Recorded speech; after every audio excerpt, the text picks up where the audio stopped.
Há algo muito interessante neste país quando se fala em sexualidade. Existe um enorme tabu em relação à educação sexual, em vez do entendimento de que é justamente a repressão que acaba liberando um tipo de sexualidade muitas vezes voltado para o vulgar e para a pura excitação. Psicoterapeuta, autora de best-sellers. Uma das maiores autoridades em relacionamentos, Esther Perel. Há vários elementos em um relacionamento que acabam se tornando os pilares da sua destruição: indiferença, desprezo, negligência e violência. E não estou falando só de grandes violências, mas também as microagressões. Como chegamos até esse ponto? Depois de ter estado tão apaixonados, tudo tão romântico, não é? Existem apenas 2 relacionamentos que realmente se parecem um com o outro. Bem-vindos de volta ao The School of Greatness em português. Seja bem-vinda ao podcast Esther Perel. É um prazer. Pessoal, confiram seu livro, Sexo no Cativeiro, Como Manter a Paixão nos Relacionamentos.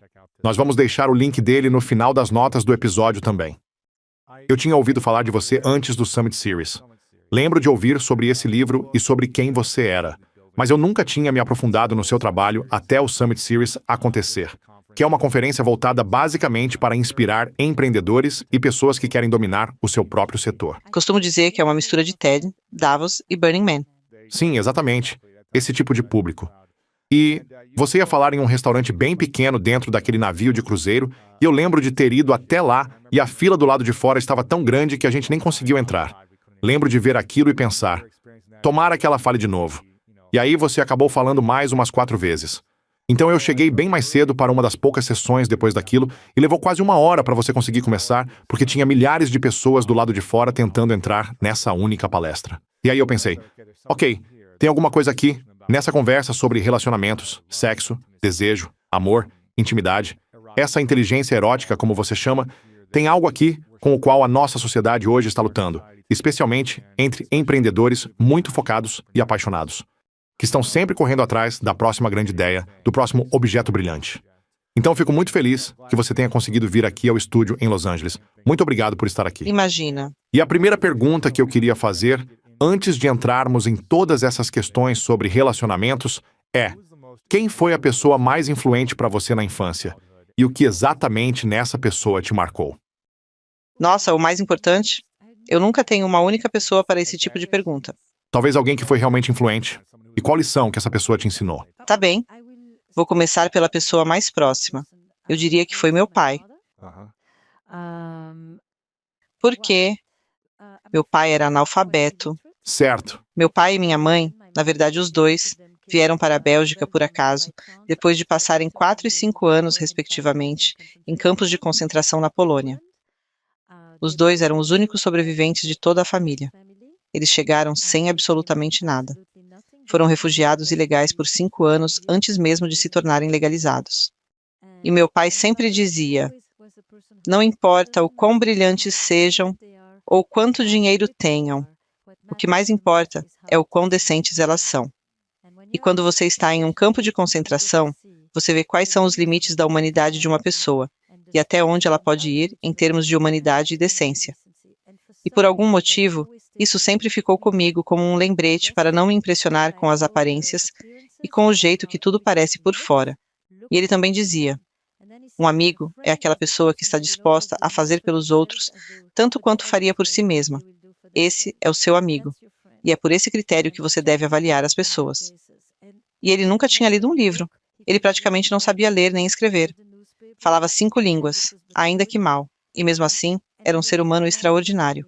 E eu penso nele com muita frequência quando falo dessas coisas, especialmente quando entro no mundo dos empreendedores, que muitas vezes é um mundo de egos inflados. Sim.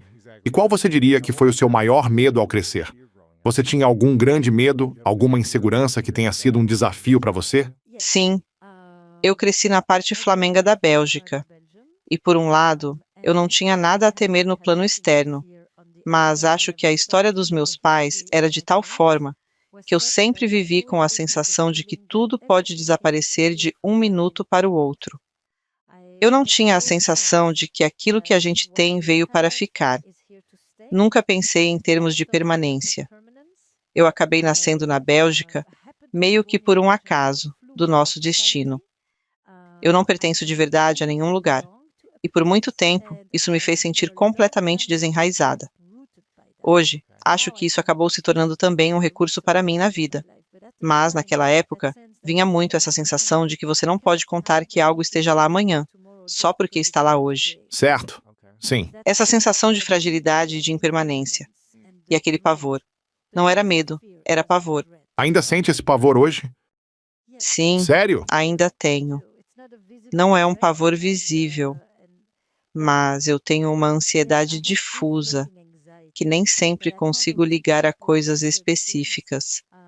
E vivo com a sensação de que, na verdade, quando tudo está indo muito bem, É aí que dá mais medo? sim, Porque tudo pode ser tirado Sim. de você. e claro, eu nunca penso que, se eu for ao médico, vou sair de lá com um probleminha. Penso que, no dia em que eu tiver alguma coisa, já que sempre fui muito saudavelmente saudável, no dia em que aparecer algo, vai ser um problemão. Pensamento catastrófico. Mesmo que, por fora, eu haja como se não tivesse medo nenhum. Sim. Mas, por dentro, existe aquela vozinha bem negativa. Como é que esse sentimento de pavor te ajuda, ou não, no dia a dia, nos relacionamentos? Isso te favorece de alguma forma ou não? Olha, isso foi mudando com o tempo. Acho que, com a idade, a gente pega os próprios pontos fortes e fracos e vai ajustando. Mas eu acho que isso sempre me deixou. Vou te dizer a primeira coisa. Por causa da história dos meus pais, de certa forma, eu era uma criança meio milagrosa. Meu irmão também, porque nós éramos símbolos de renascimento e provávamos para eles que ainda eram humanos, que ainda podiam trazer pessoas ao mundo.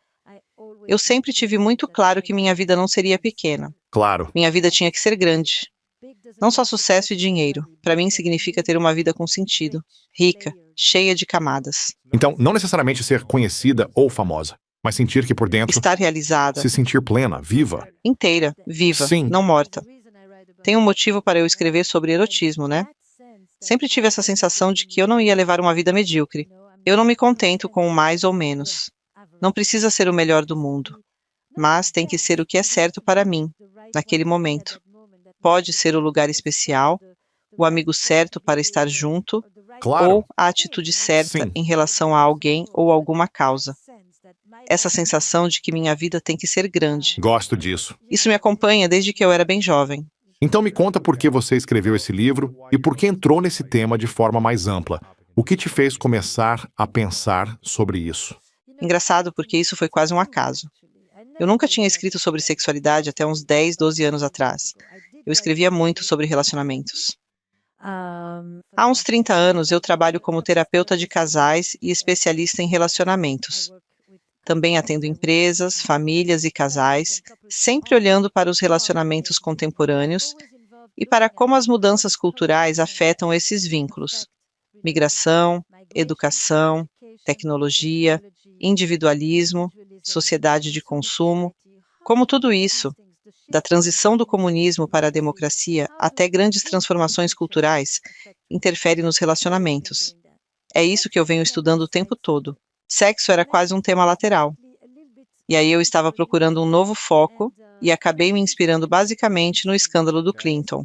Quando foi isso? Isso foi no final dos anos 90, Certo. mas a história foi se arrastando até o começo dos anos 2000. Pois é. Eu não lembro o ano exato. O escândalo Clinton-Lewinsky, para mim, do ponto de vista cultural, foi muito interessante. Por que os Estados Unidos são tão tolerantes com múltiplos divórcios e tão intransigentes com a infidelidade? No resto do mundo, eu acabei de falar para 4.000 pessoas no México há alguns meses e foi muito importante observar essa diferença. Lá é o completo oposto dos Estados Unidos. Opta-se quase sempre pelo outro caminho. Você preserva a família a qualquer custo, muito graças às mulheres, e faz concessões. É mais tolerante com a infidelidade. Sério? Sim, No mundo todo? no mundo todo. Especialmente na Europa. Parece que todo homem casado tem uma amante, né? Não, os americanos não traem nem um pouquinho menos do que os franceses. Como é? Os americanos não traem menos do que os franceses. Eles só se sentem muito mais culpados por isso. Para os franceses, é algo conhecido, quase visto como parte da vida, né? Não é exatamente parte da vida. Isso, aliás, vem mudando bastante. E é claro que na maior parte da história, houve um enorme duplo padrão quando se fala de infidelidade. É um privilégio masculino, quase uma licença oficial, apoiada em todo tipo de teoria, revolucionária ou biológica, para justificar essa necessidade de vagar por aí. E sempre foi perigoso demais para as mulheres. Mas sabe, se você dá um carro para uma mulher, aí vai ver do que ela é realmente capaz, Pois é, sabe? Se você não a tranca em casa. certo. Certo, exatamente. Então, o adultério sempre existiu. O que me interessava era ver como, aqui, as pessoas gritavam por causa disso, transformavam o tema em pauta política nacional e, ao mesmo tempo, não piscavam diante de múltiplos divórcios, que acabam dissolvendo todo o sistema familiar. Por que isso seria tão mais aceitável do que o outro caminho? Essa foi a pergunta inicial. E aí comecei a pensar, ok, isso me leva a refletir sobre os americanos e o sexo. Há algo muito interessante nesse país em relação à sexualidade que me fascina. Na época, eu já trabalhava aqui havia quase 30 anos. E por que nos Estados Unidos o sexo é visto como o grande fator de risco, enquanto na Europa o fator de risco é a irresponsabilidade? Sexo é uma parte natural do desenvolvimento humano, certo? Como assim irresponsabilidade? Não se proteger, Entendi, não ser respeitoso, entendi. não ter consentimento, Ou, na verdade, o ato de fazer isso com alguém que... isso é normal, faz parte. da vida normal. Lá temos educação sexual a partir dos 4 anos de idade. Por que aqui não existe uma política pública de saúde voltada para a sexualidade na adolescência? E por que, mesmo com tantas campanhas de abstinência, os americanos começam a vida sexual mais cedo do que os holandeses, que são super liberais e têm mais ISTs e mais gravidez na adolescência do que 35 países em desenvolvimento juntos? É porque a gente não é educado cedo sobre esse assunto? Sim, porque existe um enorme tabu em relação à educação sexual, como se ao educar as pessoas você estivesse estimulando a promiscuidade, em vez de entender que é justamente a repressão e o puritanismo que liberam um tipo de sexualidade muito ligada ao vulgar e à pura excitação. Então eu, basicamente, escrevi um pequeno artigo numa revista especializada. Nem era para o grande público. Depois, esse texto foi parar na imprensa mais ampla e acabou virando este livro, que hoje está traduzido para 26 idiomas. E foi assim que eu acabei me tornando... E, de repente, eu já não olhava só para relacionamento e cultura, mas para a sexualidade, relacionamentos e cultura, usando a sexualidade para analisar mudanças sociais, transformações culturais, famílias, relacionamentos e o próprio indivíduo. Quais são os principais motivos ou os fatores que você mais vê se repetirem que acabam terminando um relacionamento ou tornando a relação mais difícil com o passar do tempo? Quais são os desafios que aparecem o tempo todo, na sua experiência? São 3 perguntas. O que é um relacionamento que realmente vai bem? Que prospera? O que pode dar errado? E como consertar isso? Tá bom. Então você começou pela pergunta do meio. O que dá errado? Acho que há vários elementos em um relacionamento que acabam se tornando os pilares da sua destruição, certo? E não vou listar em ordem de importância, porque eles se misturam e se Claro. alimentam mutuamente. Indiferença, desprezo, negligência e violência são provavelmente os 4 principais. E não estou falando só de grandes violências. Ok. As microagressões já são mais do que suficientes. A indiferença começa quando você sente que a outra pessoa, no fundo, já não se importa de verdade com você. Ou quando é você que deixa de se importar com o que o outro sente, pensa, quem ele é e o que busca. Você não liga. E Perdeu o interesse. é mais do que simplesmente perder o interesse. Também é o fato de que, quando você é a pessoa indiferente, você rebaixa o outro. Ele passa a ser menos importante. E, no fundo, o que a gente busca nos relacionamentos é sentir que importa. Essa é a razão essencial para se conectar. Certo. Somos seres de significado. Eu importo para você. Eu sou alguém. Você se importa comigo. Você quer o meu bem-estar, sente orgulho de mim, deseja o meu melhor, é generoso comigo. Tudo isso. Quando entra a indiferença, tudo isso vai embora e começa a surgir aquele frio, aquela sensação de estranhamento, um desligamento completo. O segundo é a negligência. Negligência é quando as pessoas simplesmente passam a tomar o outro como garantido, sabe? Cuidam mais do carro do que do parceiro, Do cachorro. de qualquer coisa, Sim. do jardim, de qualquer outra coisa. Tudo recebe atenção. Seus negócios, a empresa. Com certeza, da empresa, sem dúvida. Tudo ganha prioridade, tudo é revisado, avaliado, recebe atenção, feedback 360, novas ideias, tudo isso. E Meu Deus, parece que as pessoas acham que deram tudo de si na fase do namoro e que depois que oficializam a relação, não precisam mais fazer nada e entram num estado completo de acomodação e preguiça. É impressionante. Acham que a relação vai se manter sozinha, que é quase como um cacto. Certo. Violência. Violência, abuso, o nível de desrespeito. A maior parte das pessoas fala com muito mais gentileza com qualquer outra pessoa do que com o próprio parceiro quando a relação se deteriora. Por que que isso acontece? Porque em casa você acha que pode tudo, que vai se safar. Se falar assim no trabalho, você está fora. Se falar assim com a polícia, você está encrencado. Se fala desse jeito na rua, você leva um soco. Mas com o parceiro, você tem a sensação de que ele vai estar ali de qualquer jeito, que vai aguentar tudo porque é família. E família é essa coisa que, teoricamente, não se desfaz tão fácil. Então você se sente autorizado a despejar tudo em cima da pessoa e falar com um desprezo impressionante. Esse tipo de violência. Não estou falando aqui só de agressão física e de outras coisas enormes. Você está falando de agressividade, de ressentimento, Tudo de... isso. Sim, sim. Tudo isso, sabe? Passividade agressiva, tudo isso. Tudo isso. E depois, o desprezo, que eu acho que é o pior de todos. O desprezo é o grande assassino da relação, porque nele existe uma verdadeira degradação do vínculo. É aquela mensagem completa de: você não é nada, você não vale nada. Eu posso te destruir só com um olhar, com aquela levantada de sobrancelha, com aquele: quem você pensa que é, o que você... E pronto, acabou. Acabou. Como podemos chegar até esse ponto? Depois de ter estado tão apaixonados, Exatamente. tudo tão romântico, não é? O desejo reflete isso? Quando a gente deixa de desejar a outra pessoa, começa a cair em uma dessas categorias?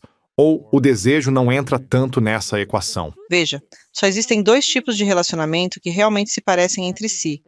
O que você tem com seus pais, ou com quem te criou, e o que você tem com as pessoas por quem você se apaixona. As pessoas sentam no meu consultório o tempo todo e dizem: eu não tenho isso com mais ninguém. Não tenho isso com ninguém do trabalho. Nenhum dos meus amigos pensa assim, você é a única pessoa que fala desse jeito comigo, que pensa isso de mim ou com quem eu ajo assim. Não, você não é a única. E aí a gente volta na história, e desculpa ser a psicóloga, mas é que realmente Certo. é em casa que a gente geralmente aprende sobre proximidade, confiança, lealdade, compromisso, partilha, dar, receber, pedir. Todos esses verbos essenciais dos relacionamentos a gente aprendeu em casa. Também aprendemos ciúme e um monte de coisas. Vingança, tudo o que imaginar. O bonito e o que não é nada bonito. A gente viu de tudo quando era criança, as brigas, o amor, Também vimos a frieza. a falta de intimidade também, né? Sim. Tudo isso, e levamos tudo isso com a gente. E muitas vezes prometemos: nunca vou ser assim, nunca vou agir desse jeito, nunca vou falar desse jeito. E quando percebemos, estamos muito mais perto disso do que gostaríamos. E depois ficamos com raiva de nós mesmos. Sim, A gente se ressente, se culpa e pensa: como chegamos a esse ponto? sim. E aí sentimos vergonha disso.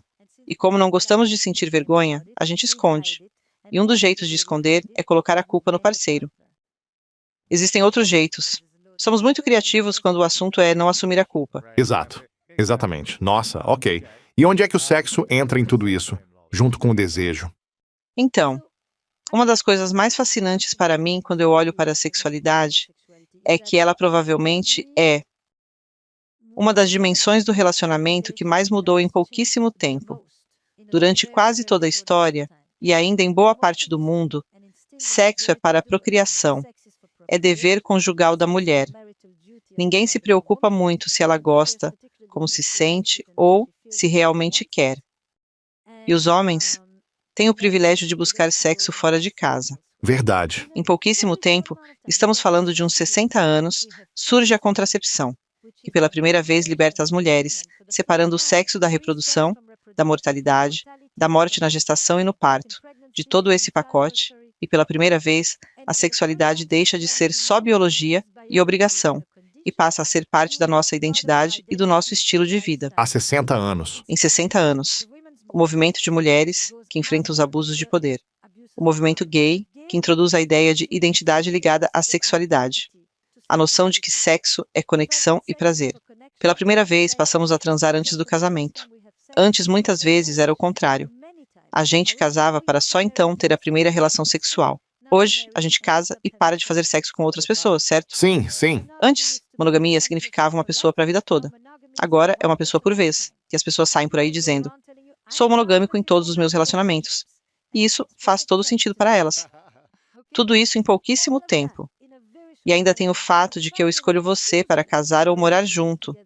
Tanto faz a forma, porque sinto atração, porque você me dá borboletas no estômago, e passo a acreditar que, se essas borboletas forem embora, talvez eu não te ame mais.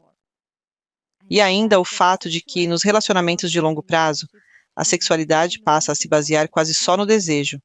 Eu tenho vontade, eu quero. E não no eu tenho que, ou queremos muitos filhos. Depois de 2 filhos, o único motivo para continuar transando com você é porque a gente tem vontade. Certo. E de preferência porque é prazeroso, a gente se conecta, faz bem. Aproxima o casal. Tudo Sim. isso. E com sorte, na mesma sintonia e um pelo outro. Porque desejo continua existindo em abundância. Mas nem sempre ele fica em casa. Certo. Exatamente. Então essa é uma revolução incrível, um sexo que... Acho isso fascinante. E como é que a gente sustenta isso?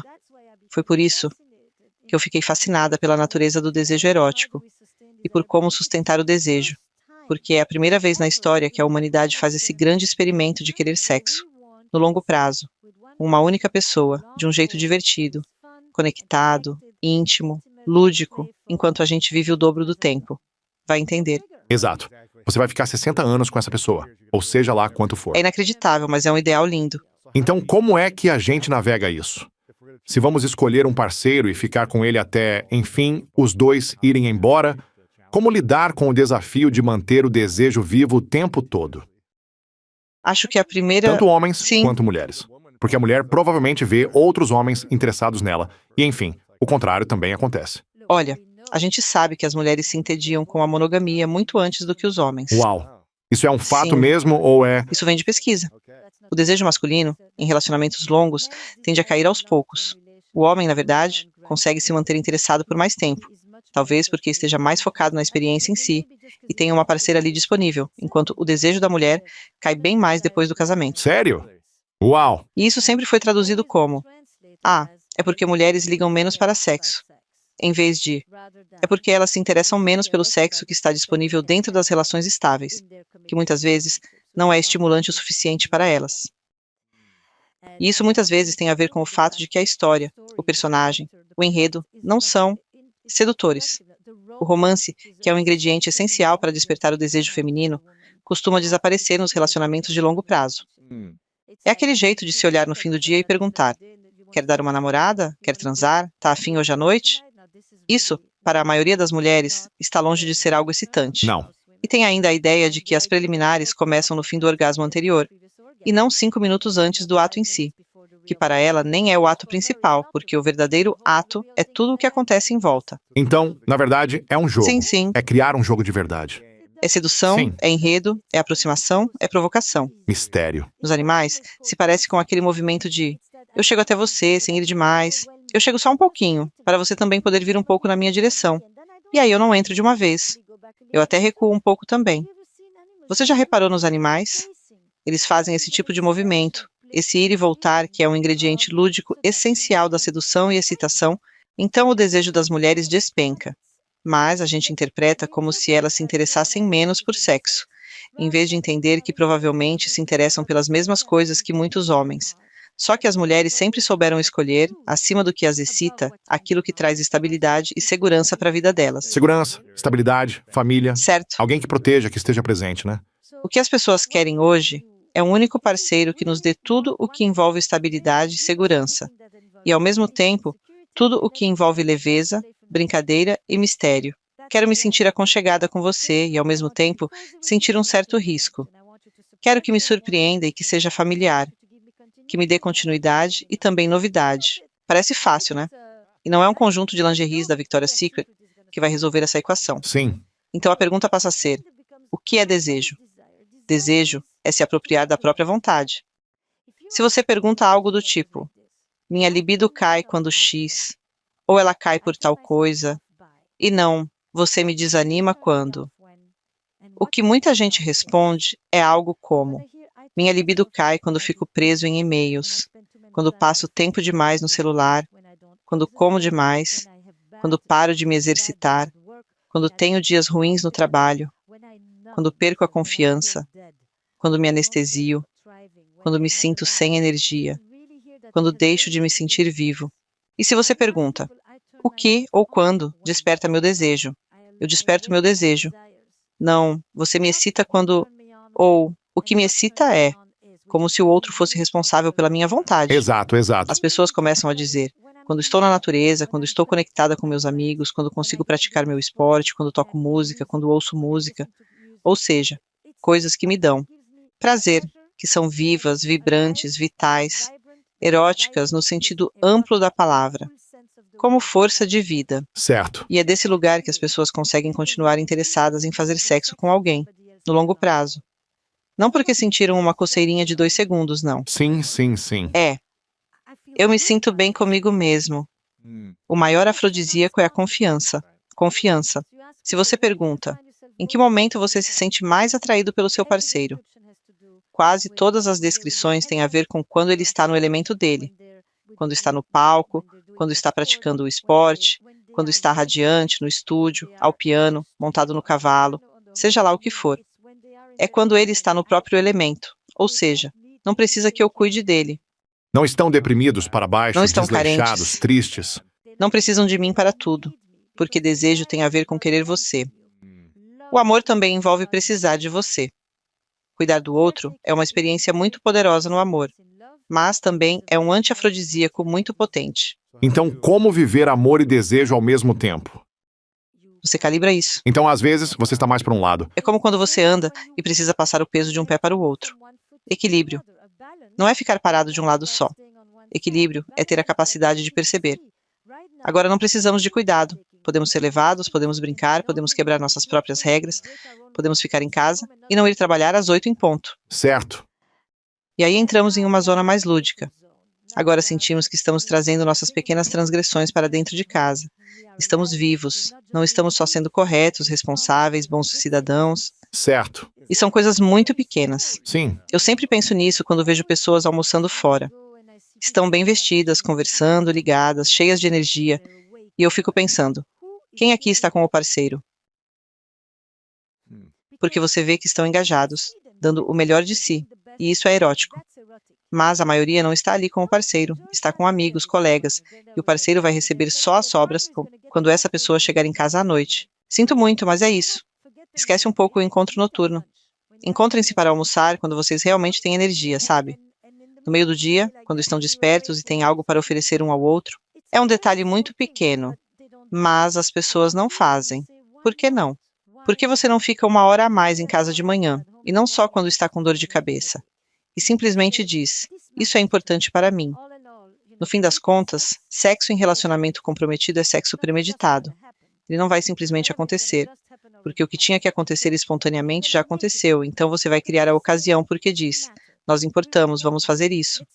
E isso não quer dizer necessariamente fazer amor, só quer dizer que vamos reservar essa 1 hora.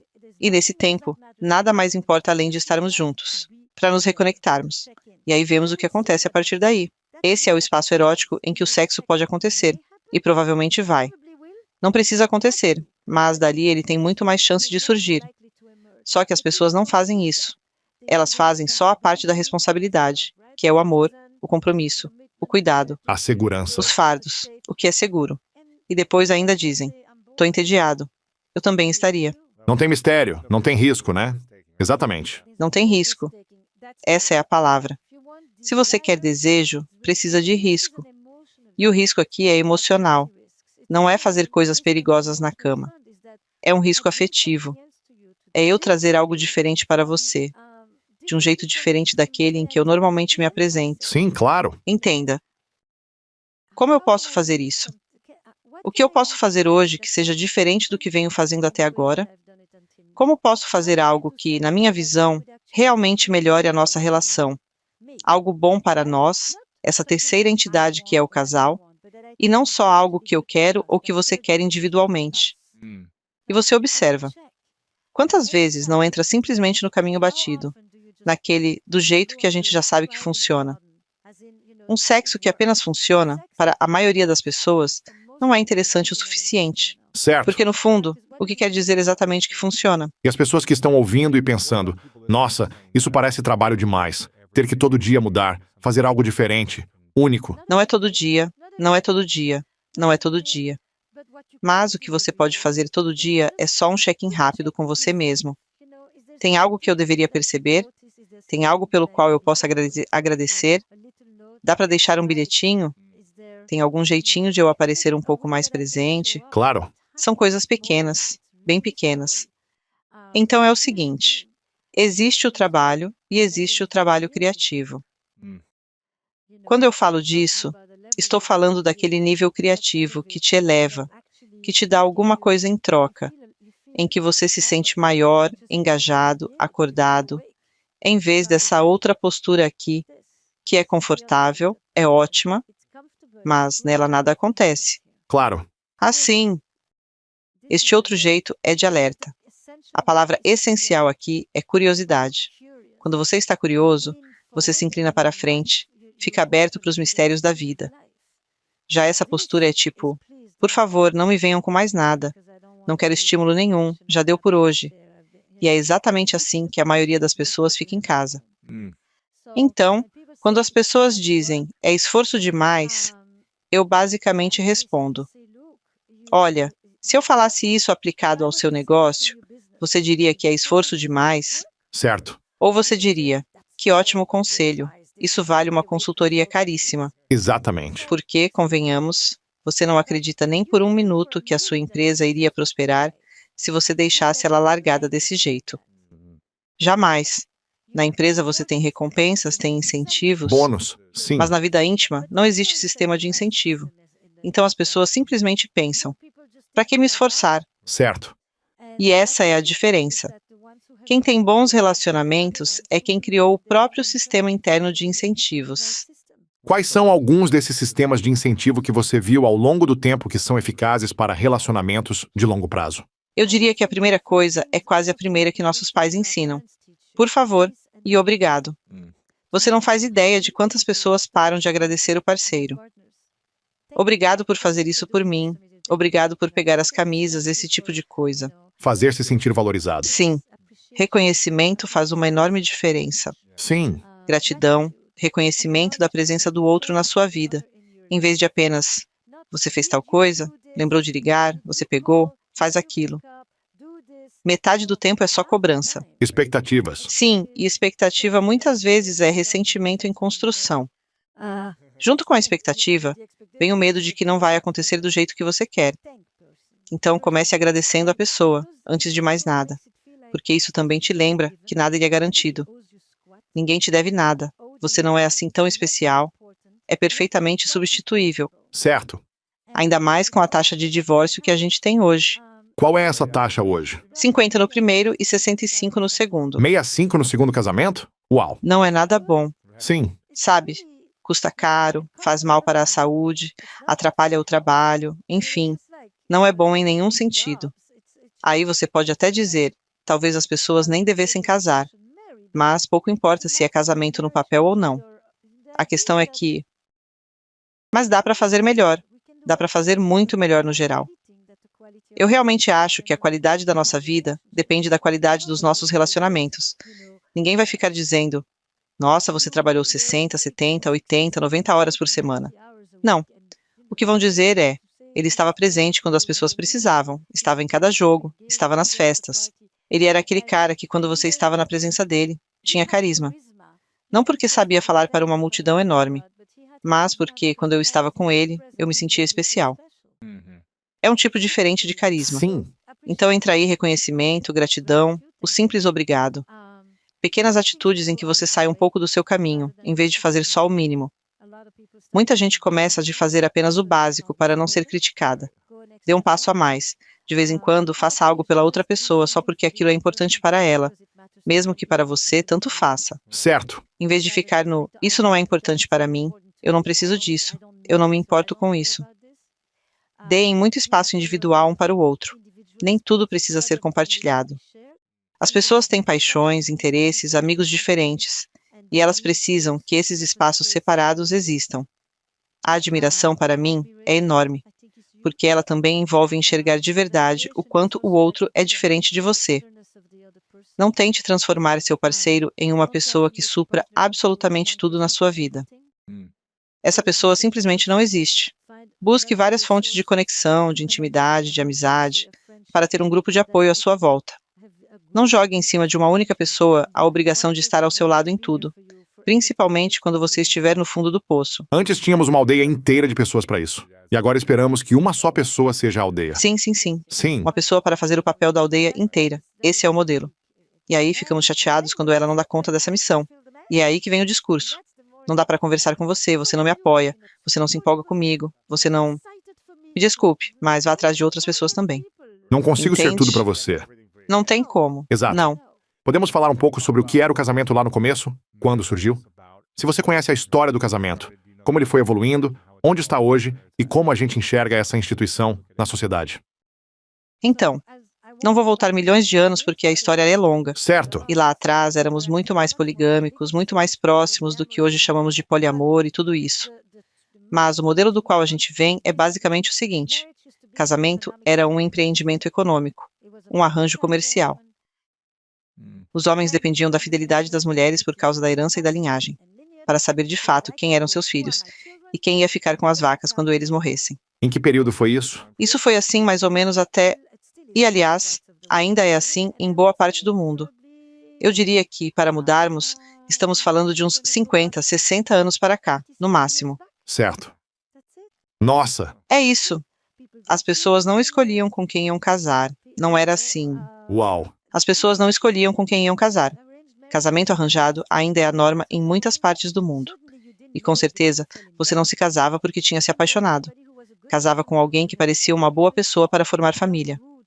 Se o amor viesse depois, ótimo. Mas ele não era o ponto de partida do relacionamento. O desejo, então, com certeza não era o centro do sexo dentro do casamento. Esse é o modelo tradicional. Isso não quer dizer que não houvesse sexo bom, íntimo, ou que não houvesse paixão e amor. Mas não era para isso que a instituição do casamento existia. A ideia de casamento como um arranjo romântico começa lá pelo final do século XIX. Então tem uns 150 anos. Tá bom. Mas, para virar o que é hoje, precisou de contracepção. Precisou do feminismo e de uma série de outras mudanças para chegar ao que queremos hoje, que é um relacionamento enraizado na intimidade. Intimidade, que até pouco tempo atrás significava: moramos juntos, dividimos as dificuldades do dia a dia, criamos os filhos, trabalhamos na terra. Hoje, intimidade é você enxergar dentro de mim. Eu compartilho com você a minha vida interior. E isso exigiu o individualismo, porque antes do individualismo nem existia o conceito de eu, da forma como usamos hoje. Isso é coisa do fim do século XIX, começo do XX. Então, muitas coisas caminham juntas. A ascensão do individualismo, o afastamento da religião como centro, e a pessoa passando a ser o centro. Daí, a minha felicidade individual se torna central. Eu me afasto da comunidade, escolho você. Ao escolher você, você passa a ser responsável por aliviar a minha solidão existencial. É por isso que você vira minha aldeia, Certo. porque eu saí dessa aldeia. E você é quem vai me fazer sentir que eu importo, já que eu não sou mais julgado só pelo que faço, e sim pela minha personalidade. É bem diferente. Não é mais aquilo de eu faço as coisas certas, vou à igreja, cumpro o meu papel e pronto. Agora é quem eu sou. É a minha personalidade que entra em jogo.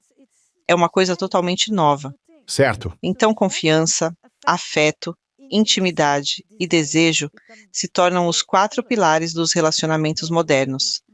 Esse é um modelo completamente novo.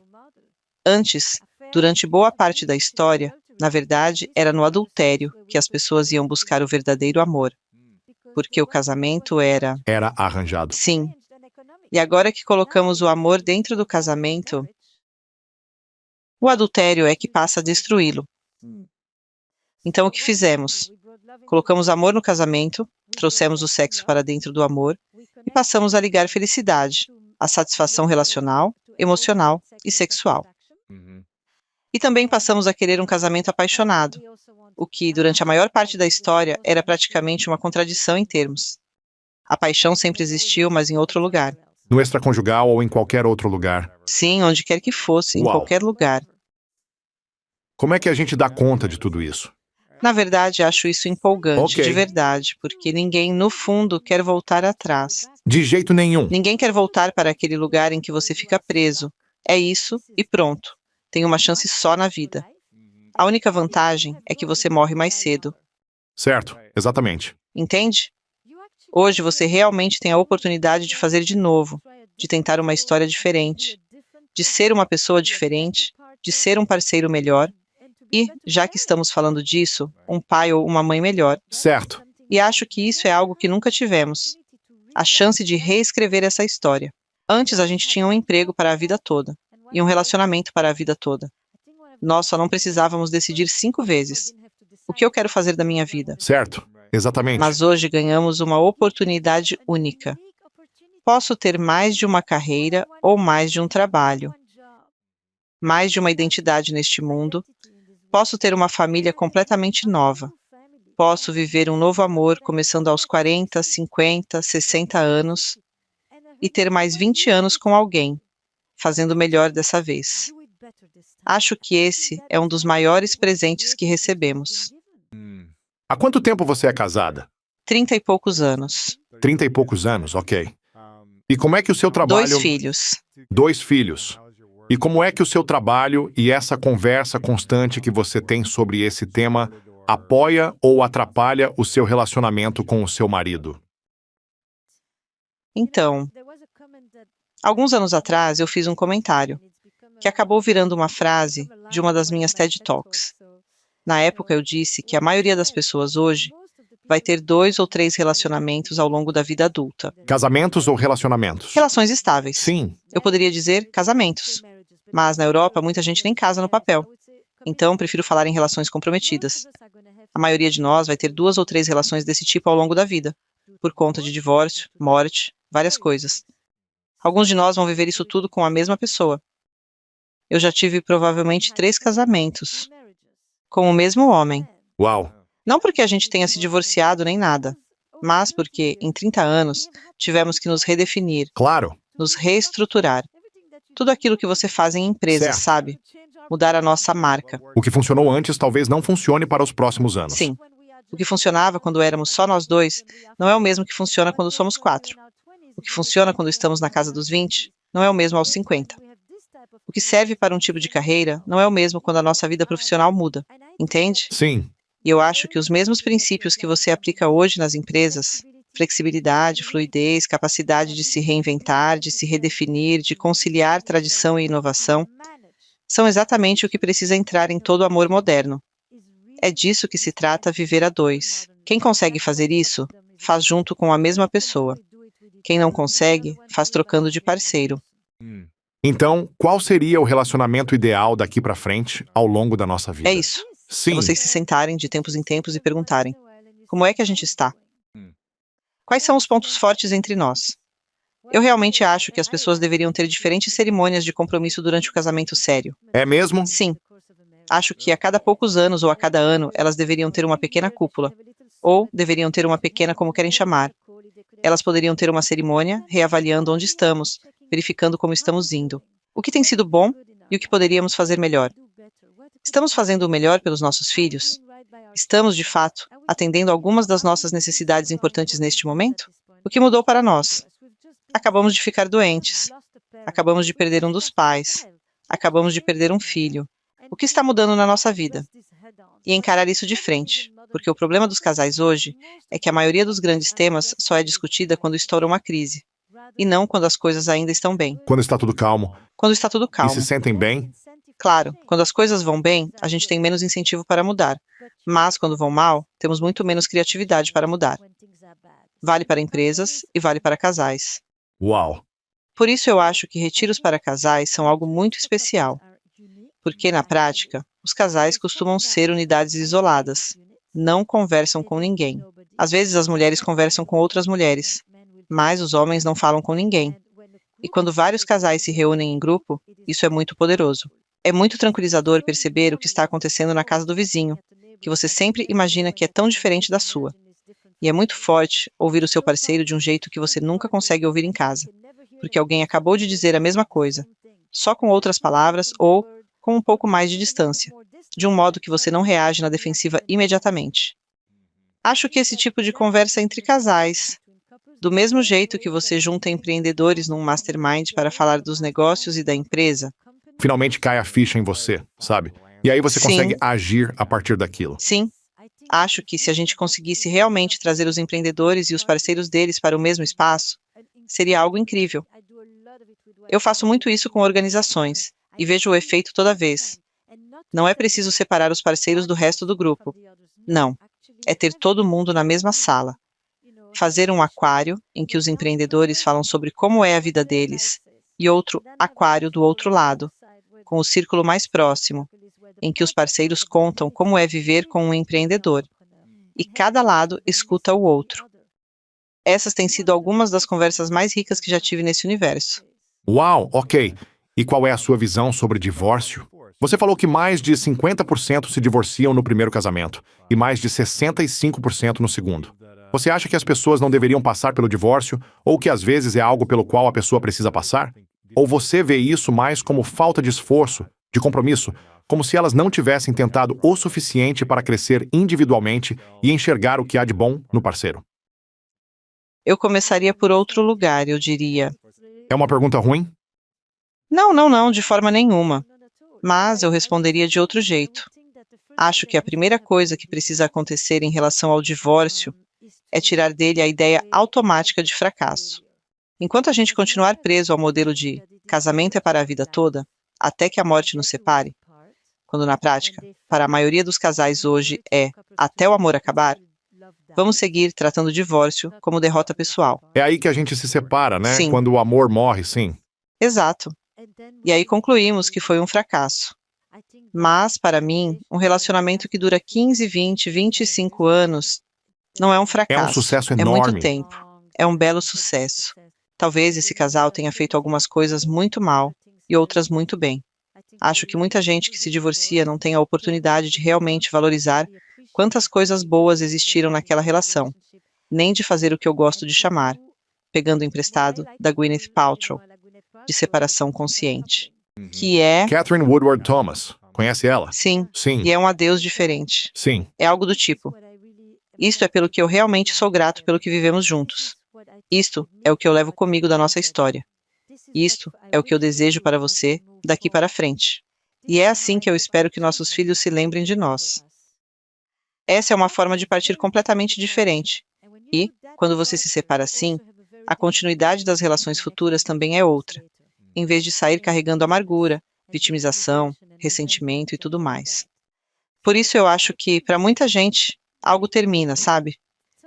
Mas, antes disso, eles moraram juntos, se ajudaram na faculdade, se apoiaram no começo da carreira, estiveram juntos quando os pais adoeceram, quando os pais morreram, se apoiaram para criar filhos.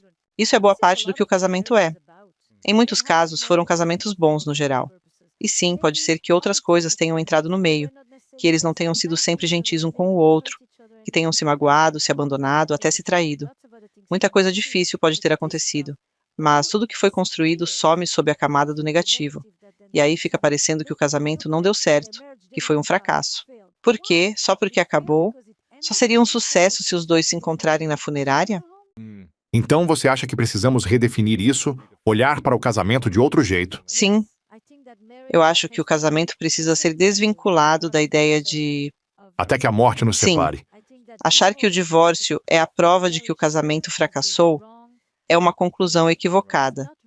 Não é justo e ainda apaga décadas de esforço enorme e de coisas construtivas que foram feitas. Não é porque uma empresa fecha que necessariamente ela fracassou, certo? Empresas fecham o tempo todo. Sim, pois é. Interessante. Então você está dizendo que, já que nós estamos o tempo todo evoluindo, mudando, com necessidades e desejos diferentes, deveríamos já esperar formar uma família e depois nos divorciar? E como é que isso vai afetar a vida dos nossos filhos lá na frente? Devemos normalizar a ideia de agora tenho um novo parceiro, uma nova madrasta, e é assim que passamos a ter várias famílias. Como você vê esse cenário daqui para frente? Olha, quando não existia divórcio, basicamente quem pagava a conta eram as mulheres. Essa suposta estabilidade da família dependia do fato de a mulher ficar ali, firme, garantindo que os filhos tivessem um certo tipo de estrutura. Sendo cuidados enquanto o homem saía e fazia o que queria. Muitas vezes, Sim. muitas e muitas vezes. Se eles tinham essa possibilidade, em geral aproveitavam. Então hoje, sem dúvida, temos um modelo mais focado nos adultos. Quando se divorcia, é pelo bem-estar do adulto, salvo em casos de situações realmente graves na família. Não era, em primeiro lugar, pensando no benefício da criança, é pelo benefício do adulto. O divórcio não é o fim da família, é a reorganização dessa família. É o fim do casal, mas não o fim da família. E se o casal conseguir se separar com mais integridade, mais respeito e um cuidado real com as crianças, e não usando o bem das crianças como manipulação, a família consegue se reorganizar de forma muito melhor. É para aí que estamos indo, quer a gente goste ou não. Então, em vez de só lamentar, é melhor pensar em formas mais saudáveis de fazer isso. Porque, veja, entre os millennials de hoje, 50% são filhos de pais divorciados, ou de pais profundamente desiludidos. Sim, pais divorciados. Exato. Sim. E metade deles, metade de vocês homens, cresceu com mãe solo. Então saem disso com um tipo de inteligência emocional muito diferente. Certo. Porque vocês, na prática, estavam conversando com essas mães na mesa o tempo todo, e elas puxavam diálogos com vocês de um jeito que muitas vezes não aconteceria se o pai estivesse ali ocupando aquele lugar. Certo. Então acho que surge daí uma geração muito bonita de homens, da qual a gente nem fala tanto. Eles estavam ali à mesa com a mãe, e quando ela perguntava, como foi seu dia? Não se contentava com um, foi bom, ou foi normal. Ela perguntava, mas o quê? E vinha mais uma pergunta, e outra, e com isso vocês desenvolveram um tipo de alfabetização emocional, Sim, que a maior parte dos homens da geração boomer não faz ideia do que seja. com certeza. É algo que o homem millennial tem hoje. Interessante. Nunca tinha parado para pensar nisso, né? Sim, isso é ótimo, Sim. muito bom. Você percebe isso. Repare em você mesmo na mesa, no café da manhã, naquela conversa toda. Essa conversa não acontecia quando o pai estava à mesa. Verdade. Não que não houvesse conversa, mas era outro tipo de conversa. Então, acho que as famílias estão se reorganizando. E, De um jeito mais moderno. sim, nós hoje Sim, não é fracasso, não é ruim, não é errado. temos famílias reconstituídas, Sim. famílias monoparentais, famílias homoafetivas, famílias sanfona, famílias que vivem à distância. E o modelo de casal que mais cresce hoje nos Estados Unidos é: o casal está junto, mas cada um mora na sua casa.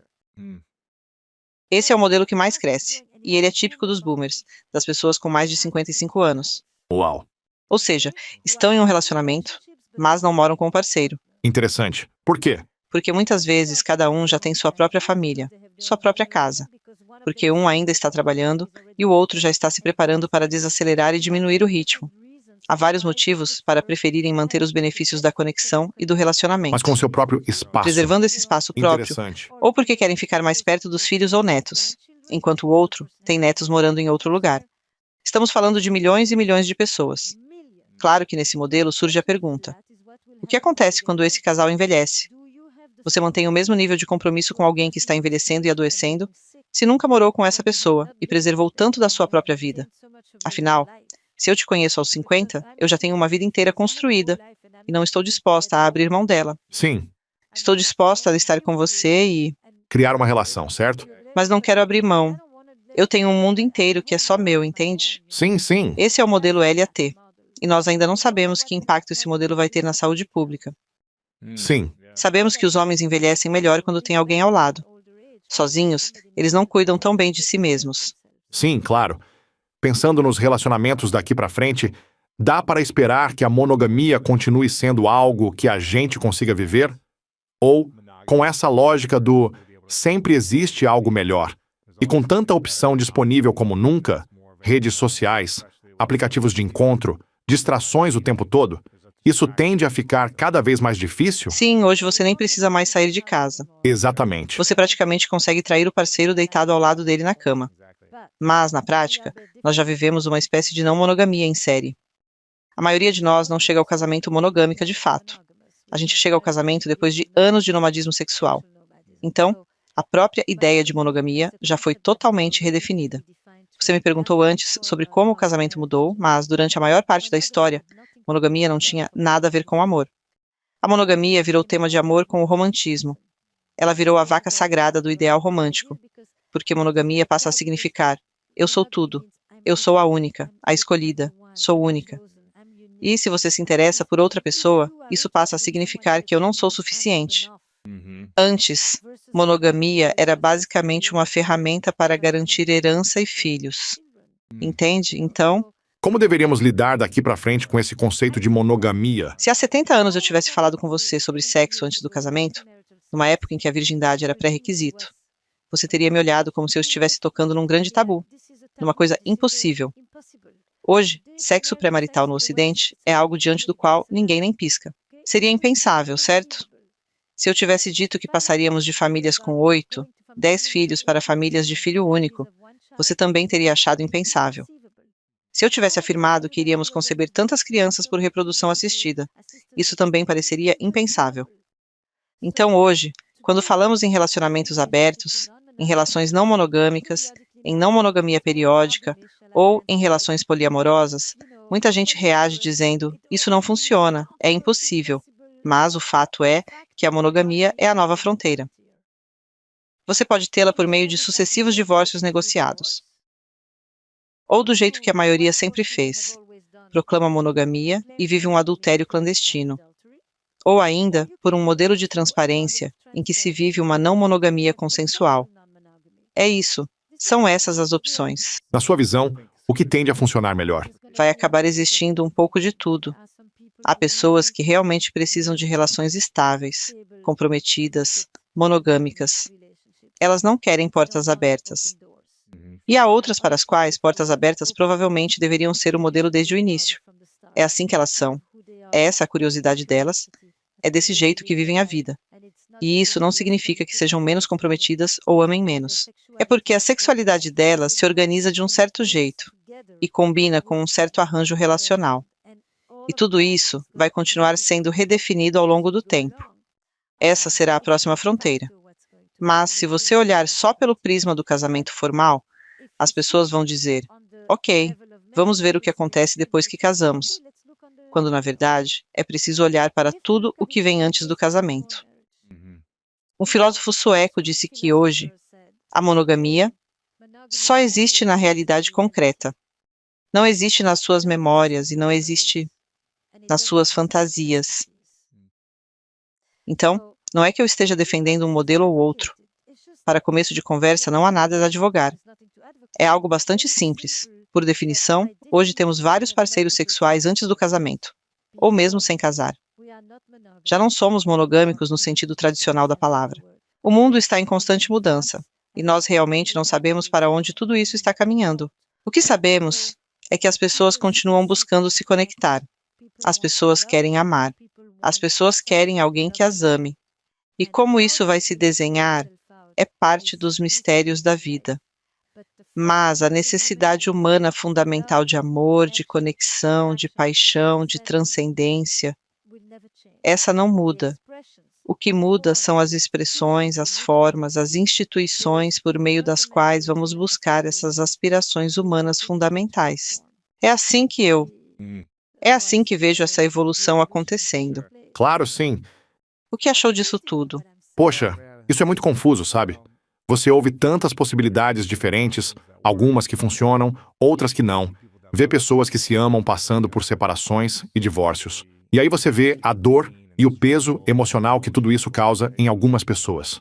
E vê também gente em relações monogâmicas, super compromissadas, se sentindo culpada porque gostaria de explorar mais. E não pode, porque fez uma escolha e está comprometida com ela. Monogamia é uma prática. Por natureza, biologicamente, evolutivamente, nós não somos monogâmicos. Monogamia é uma prática, é uma escolha. Não é da nossa natureza. Não. Sim. E aí vira uma escolha de como viver isso. E a monogamia é um contínuo. Você tem pensamento, fantasia, memória, um monte de coisas. Em que ponto deixamos de ser monogâmicos? Onde começa a não monogamia? Todos esses conceitos hoje são muito fluidos. Não dá mais para definir de forma rígida. Certo. Então a gente faz escolhas, faz acordos, às vezes não faz simplesmente o que tem vontade. E, com frequência, precisa pensar nas consequências do que faz. E precisa olhar para o quadro maior, porque algo que pode parecer extremamente desejável para esta noite, talvez não valha o preço das próximas semanas ou dos próximos anos. Sim, exatamente. E eu acho que, nesta era da realização pessoal e do direito à felicidade, nós não temos mais desejos do que as gerações anteriores. A diferença é que hoje nos sentimos muito mais autorizados a satisfazer esses desejos e acreditamos que temos direito a sermos felizes. A grande virada está aí. Antes, o modelo social era eu pensar primeiro no bem-estar dos outros. Num pensamento mais coletivista, eu sacrifico minhas necessidades individuais pelo bem-estar dos demais. No outro, prevalece a ideia de que tenho o direito de perseguir minhas necessidades individuais, e os outros é que vão ter que se adaptar. E acho que hoje estamos um pouco demais nesse extremo individualista.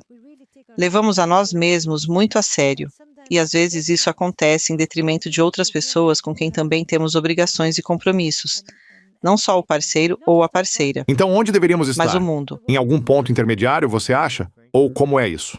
num estado mais consciente. Não Sim, sei se é certo. sempre no meio, mas num lugar em que eu me observo. E não fico só no que eu gosto, no que eu sinto, como se ter opções significasse obrigatoriamente usar todas elas. O problema da vida consumista é que a gente desaprendeu a escolher. É igual a prateleira de cereais do supermercado. Por que seria diferente com o amor? A gente fica pensando que sempre pode conseguir algo melhor, alguém melhor. E aí vem a pergunta: como eu sei que esta é a melhor pessoa? Você não sabe. Sim. Quando é que eu encontro o melhor? Não encontra. Você não acha o parceiro ideal, você o escolhe. Se acha que vai encontrar alguém tão perfeito que vai fazer você parar de olhar para o lado, não funciona assim. Sério? Aquela inquietação interna voltará, e aí você começa a dizer que o problema é da relação. E volta a procurar. Sim. Então, em vez disso, é você dizer para si mesmo: é aqui. É neste lugar que eu decido fincar minhas raízes agora, e eu vou tentar aprofundá-las. Acho que todos nós vivemos esses paradoxos da escolha. Sim. Desde qual telefone comprar. Mas, com parceiro, não dá para fazer isso.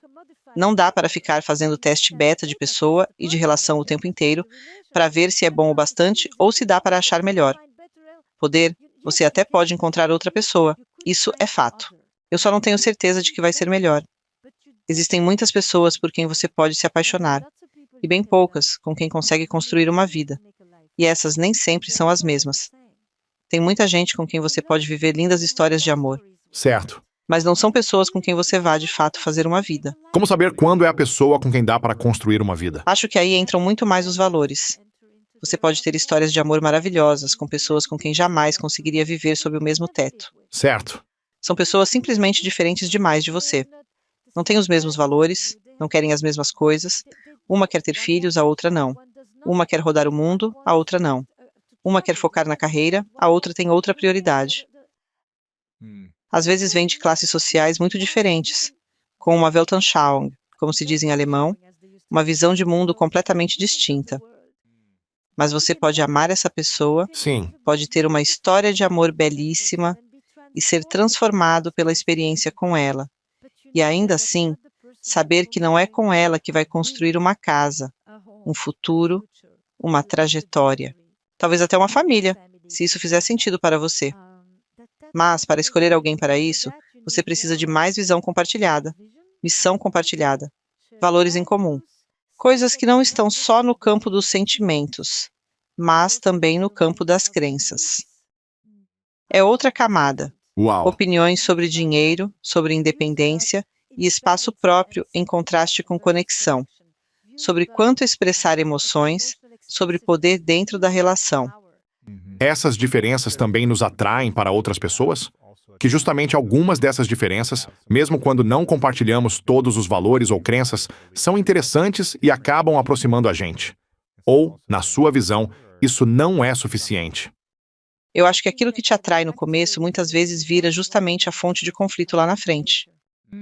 Aquilo que parece tão sedutor por ser diferente é o mesmo que passa a ser difícil de lidar, exatamente porque é diferente. Interessante. Então, no fim, é sempre uma mistura, um equilíbrio fino, entende? Sim. Mas o que faz um relacionamento florescer não são só os sentimentos, é uma combinação de sentimentos, atitudes, crenças, contato, corpo, presença física. É algo bem mais abrangente. Uma bela história de amor pode ser só sobre sentimento. E você pode amar mais pessoas do que aquelas com quem efetivamente consegue construir uma vida. Isso não significa viver com alguém que você não ame, mas mostra que existe todo um outro conjunto de ingredientes que entram na construção de uma vida em comum, que é quase criar um mundo. É um pouco diferente. E nesse mundo de hoje você escuta com frequência, em terapia de casal, frases que há 20 anos eu não ouvia, como: isso aqui é um mau negócio, minhas necessidades não estão sendo atendidas. Cadê o meu retorno sobre o investimento? Nossa, Desculpa, mas alguém te deve alguma coisa? É de cair o queixo. Fica parecendo que a lógica é: só estou num relacionamento pelo que ele vai me proporcionar. Isso é uma parte importante. Não me entenda mal, mas eu também estou num relacionamento pelo que vou oferecer para outra pessoa, pelo que vou entregar, se eu quiser filhos, a esses filhos, não só pelo que eles vão trazer para mim. Em alguns momentos, esse nível de narcisismo precisa ser encolhido um pouquinho. exatamente. É que, sabe, eu também faço parte desse mesmo cenário, mas às vezes eu acho que é como se a gente precisasse se recalibrar. Alguns de nós precisam aprender a pensar mais em si mesmos, e outros precisam de verdade pensar mais nos outros. Certo. Alguns de nós vivem com o medo de serem abandonados, e outros vivem muito mais com o medo de se perderem de si mesmos. Alguns de nós são ótimos em receber e precisam aprender a doar, e outros são doadores profissionais e precisam aprender a receber. E muitas vezes encontramos um parceiro que é exatamente esse elo que falta. E isso pode ser uma complementaridade linda se a gente realmente usar a relação para se tornar mais inteiro, Sim. para aprender com o outro. E precisamos das duas coisas. Você precisa conseguir pensar em si mesmo, saber o que quer e tudo isso, mas também precisa lembrar que existem outras pessoas à sua volta, Certo. sua família, seus amigos, seus amores, Claro. e que é isso que vai fazer diferença no dia em que você morrer, em quem de fato vai aparecer no seu velório. Estou adorando essa conversa. Tenho 4 perguntas finais para você. Sinto que poderia fazer muitas outras e quero que todo mundo procure o livro Sexo no Cativeiro. Vamos deixar o link aqui no final. Pelo que você tem sido mais grata ultimamente na sua vida? Recentemente, na minha vida, eu tive um susto médico. Então estou muito grata por ter descoberto que não era nada grave. Um susto pequeno? Foi um susto grande. Eu achei que fosse algo sério, mas acabou sendo pequeno. Então essa é, provavelmente, a primeira coisa que me vem à cabeça. Passei a maior parte da minha carreira no meio acadêmico, mas nos últimos 2 ou 3 anos, acabei me voltando mais para o mainstream, ou seja, para atingir um grande público. E isso me levou ao TED, à Aspen, ao universo dos empreendedores, ao Summit, à Cidade das Ideias, enfim, é algo mundial. E acho que tem sido maravilhoso pegar o que eu fazia entre 4 paredes no consultório e levar para uma plataforma muito maior, atuando como psicóloga, não só no espaço terapêutico, mas também no espaço cultural mais amplo, No mundo. globalmente. Sim. No mundo mesmo, isso tem sido ótimo. Ir para o digital, a ideia de poder ajudar pessoas e oferecer conversas mais sofisticadas sobre relacionamentos, que acolham a complexidade e encontrem as pessoas onde elas estão, por meio dos meus cursos online e de toda essa nova plataforma, tem sido uma viagem. Tem sido uma jornada criativa fantástica para mim. Faz só 1 ano, então sou muito grata por isso, Certo. porque tem sido divertido, criativo, novo e muito diferente do que costuma ser o caminho de um terapeuta, que de repente vira uma espécie de líder de pensamento e passa a fazer parte de uma conversa mais global. Claro. Ótimo. E como você sabe, eu, na verdade, de muitas maneiras estou muito mais feliz hoje, porque fiquei mais tranquila com a ideia de perder coisas. Se eu perco alguma coisa, já não penso mais. Meu Deus, nunca mais vou ter outra chance. Como eu pensava antes. Hoje eu digo, tudo bem. Eu não preciso ter ido a 3 eventos no mesmo dia, entende? Certo? Exatamente. Plenitude. Voltando ao começo da nossa conversa. Hoje eu sinto que o meu dia pode estar cheio e completo mesmo se eu não tiver maratonado nada. Tá bom. Antes eu precisava fazer tudo para sentir que o dia tinha valido a pena. Me libertei disso. Gostei disso. Ótimos motivos para agradecer. A segunda pergunta é: se alguém está querendo encontrar um parceiro, um par de longo prazo, uma relação estável ou um casamento, qual seria um conselho que você daria para entrar nessa relação, para encontrar esse tipo de relação? Se você pudesse dar só um conselho. Sim, pergunte a si mesmo: o que eu quero oferecer a alguém? Não pergunte só quem eu quero encontrar e que características essa pessoa precisa ter, fazendo uma lista infinita de requisitos que o outro tem que cumprir. Pense ao contrário. O que você quer levar para a vida de alguém? Que tipo de amor você quer colocar no mundo? Que cuidado, que generosidade, que benevolência você quer dedicar a outra pessoa? Acho que isso é muito mais poderoso do que a checklist com a qual a maioria das pessoas sai para um encontro. A lista do que quero. Sim, você precisa ser assim, assim e assim para que eu então me interesse por você. Certo. Seja alguém interessante para o outro, em vez de ficar esperando que alguém te deslumbre para você decidir se vai deslizar para a direita ou para a esquerda. E esse provavelmente seria o primeiro conselho que eu daria, e é isso. Esse seria o mais importante. E não pense em termos de o melhor do mercado, porque você não está comprando um produto. Não existe o melhor, até porque você também não é o melhor. É apenas a pessoa com quem você escolhe dizer: pronto, é aqui. Muitas vezes você escolhe alguém porque finalmente está pronto, mas já encontrou várias outras pessoas antes que poderiam ter sido parceiras incríveis. Você é que não Certo. estava naquele momento da sua vida, Certo. não estava pronto para aquele compromisso, para aquela decisão. Então, se lá atrás você estava pronto para viver experiências lindas, relações, amantes, sabe? E chegou a amar essas pessoas, mas ainda tinha 20 e poucos anos, o que você realmente sabia da vida, desse desejo de construir algo? Agora você tem 33 e diz: ok, agora quero isso. Então é o timing, é a sua maturidade que faz você escolher, não só a pessoa por quem você está deslumbrado. Certo. Guarde isso quando for sair para encontros. Boa, gostei disso, Esther. Terceira pergunta.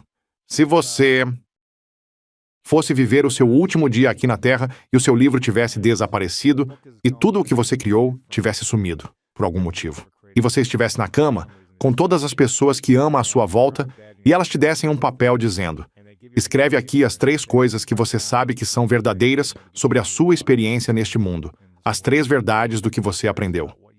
E isso seria a única coisa que a gente teria de você dali em diante. O que você acha que escreveria como essas 3 verdades? Então, eu sou uma conectora, digamos assim, e uma quantidade enorme de pessoas na minha vida se conhece por causa de mim, Verdade. no mundo inteiro. Sempre foi algo que eu adorei fazer, talvez porque eu não tinha família, e era a única filha de 2 sobreviventes, os únicos da família. Acho que recriar uma tribo foi algo que sempre veio muito naturalmente para mim, e eu escreveria: eu toquei a vida de muita gente, e vou continuar vivendo na memória dessas pessoas, porque tantas delas hoje estão interligadas entre si. Interessante, é lindo. Eu criei muitos eventos lindos, eventos divertidos, celebratórios, fartos, em que muita gente se reuniu, e tive uma relação maravilhosa com o homem com quem vivi, pelo menos até agora, por 35 anos da minha vida. Que bonito. E criei 2 meninos que, se eu fosse uma mulher interessada em novinhos, eu mesma teria vontade de namorar. Antes de fazer a pergunta final, Esther, quero dizer que reconheço e admiro você por estar aqui e pelo compromisso contínuo com o trabalho que você faz, ajudando tanta gente no mundo a navegar os relacionamentos e a entender como viver experiências plenas, ricas e com sentido a 2. Eu acho que o trabalho que você faz é muito poderoso, especialmente hoje, mais do que nunca, e quero reconhecer o presente que você representa para tanta gente. Então, obrigado. Obrigada. Última pergunta e que faço para todo mundo. Qual é a sua definição de grandeza?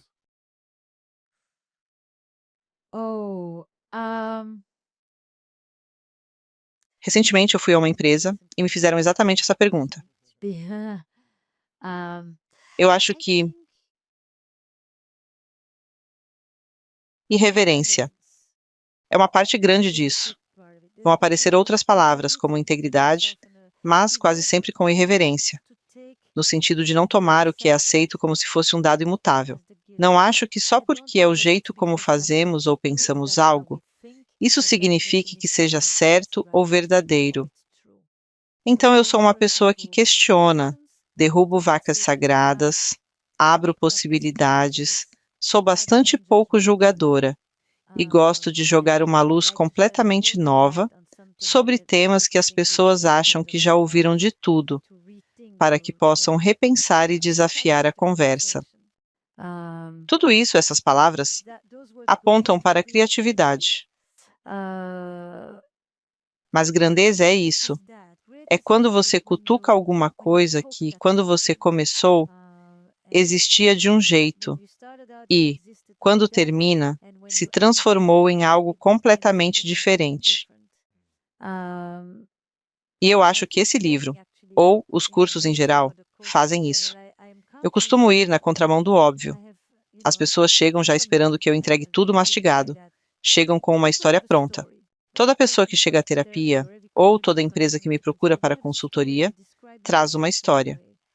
Grandeza é quando ela entra com uma história e sai com outra, completamente diferente. Esther Perel, muito obrigado por estar aqui. Onde as pessoas podem te encontrar online, se conectar com você? Qual é o melhor lugar para isso? Certo. Então é estherperel.com. Você se cadastra, eu me conecto com você, a gente se comunica, ficamos em conversa. Eu nunca importuno, eu inspiro. Estou no Facebook, no Twitter, no Instagram e estou prestes a lançar o 3º curso online, chamado Rekindling Desire, que é justamente, depois que você me lê, o que você faz com isso? Como levar isso para casa? Como trazer isso para os seus relacionamentos, sejam estáveis ou não, e para a relação com você mesmo? É aí que esses cursos entram. Sou eu ali, em vídeo, ainda não é o podcast, Claro, sim. do qual a gente ainda vai falar. Mas sou eu conversando com você sobre como pegar todas essas ideias, torná-las pessoais e transformá-las em ações que mudem a sua vida. Esther, muito obrigado por ter participado. Foi um prazer. A gente fica preso na necessidade de concordar, como se o que você disser tivesse que mudar meu modo de ver o mundo e o que aconteceu comigo. Não precisa. A concordância é inimiga da sintonia, e é de sintonia que precisamos para reparar. O que precisamos é de empatia, certo?